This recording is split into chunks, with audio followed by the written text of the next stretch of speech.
Look at this, twice in the same day. Successful indie author, 5-minute focus, episode 13, take 3, writing when tired. Hopefully this one records, carries over to the airwaves, and expands across the universe like we intend it to. Writing when tired. This has been a big thing for me lately because I've been tired every day. The basics. One of the basic things you do is when you're vegging, when you're too tired to write, you can't even feel your fingers, veg with a purpose. Think about your universe, your world, your scene that you're writing, even your character. Think about something that you can add when you do have the energy to jam a few words and make them good. But think about it and plant that seed, because even when you're tired, your subconscious is going to pick it up and it's going to love it. So grab those tidbits. So veg with a purpose. Don't just sit there and stare at the clouds and say, pretty, that one looks like a dragon. Oh, that's cool. But you can say that one looks like a dragon. But in my series, a dragon, he's not as bad as that. He's not as big as that. He flies with purpose. Another, oxygen. Yes, if you're in California right now, oxygen may be at a premium. You can't just go outside and get some. But assuming the world is closer to normal, sometimes you do need to get outside, get some fresh air, cycle some air through your house, turn on your air conditioner. I have an oxygen generator at my home, and sometimes I'll jam that and get some extra oxygen to the brain, get that blood pumping. I know a lot of people are challenged in certain ways physically, and getting that oxygen isn't as easy as that. The same with me. If I try to go for a walk, I'll come back home and I'll be wheezing and getting less oxygen, but still giving that purpose to your body, because your body is just a mech for drive your brain around. Every part of your body it's just your brain. It's a meat wagon for your brain. So drive it around, take it for a ride, and get that brain exercised, and get as much energy as you can. Not COVID. Be kind to yourself. Most importantly, don't stress yourself out. Hey, I'm too tired to write today. And that's about a year and a half ago. I did away with all my deadlines because it was stress I didn't need.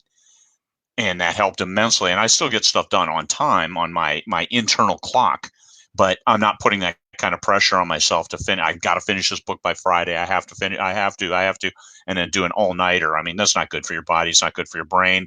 And it's generally not good for your work either. Being able to get the words when you are alert and lucid, those are better words.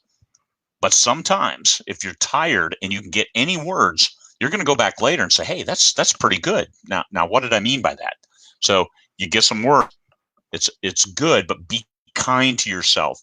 And any words are good words. If you're really tired, sometimes your subconscious will come to this and make magic happen. I remember when I was worked in some instances as a simultaneous interpreter from Russian to English. You go almost into a state of trance. You're hearing the Russian, you're speaking English, and it just flows through you. And sometimes, like, being half awake was the most beneficial place to be. But then, of course, you go from half awake to fully asleep, and that's not. There's no benefit to that at all. So, be kind to yourself. Another thing I do when I'm tired, vegging with a purpose, right? Lists. Hey, okay, I need to do this. I have to write it down, because when I'm tired, I remember nothing. So just write it down. Make a list for when you are awake more, or you can do it while you're tired. So lists, refine the list. So, hey, here's what I need to do. Here's some things. Let me move those down to third, fourth priority, and manage yourself that way. Now, when you do start writing, and you're writing while you're tired, because sometimes that may be, you have no other choice. You write when you're at the end of the day. It's the only hour you have to yourself. Write unique scenes. I see a book as a string of pearls all strung together and tied off independently, so they don't rip it off somebody's necks and the pearls go everywhere. What kind of cheap ass necklace is that? No, real necklaces, you might lose one pearl. All the rest are tied together. So you have those pearls and you tie them together, and that makes your story. So just write the pearl. Write the pearl. You can do the transitions later in between the scenes, but if because writing a nice scene where you've seen it in your mind is like, hey, this is the action, this is the clincher of the book. You can write that now, and because this is it. I'm getting it down, man. This is like magic. I don't know why it's starting 3, 2, 1 again, but anyway, that's a crazy internet I got going on here, but it seems to be working. Anyway, that's it. It's been 5 minutes already, believe it or not.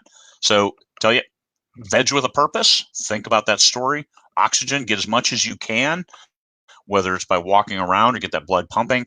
Be kind to yourself. Don't set expectations that drive you from tired to exhausted to depressed. We don't want any of that. Make lists when you're tired to help you remember stuff when you get your brain back, and then hit the high points. If you are able to get a few words, write stuff that's exciting and get you energized, and you'll be amazed at what you can accomplish. Tie those scenes together later, and all of a sudden, hey, you've got a great book. All right, people, thank you very much. You have a great day. Episode 14 will be tomorrow, like in 5 minutes. Have a good one.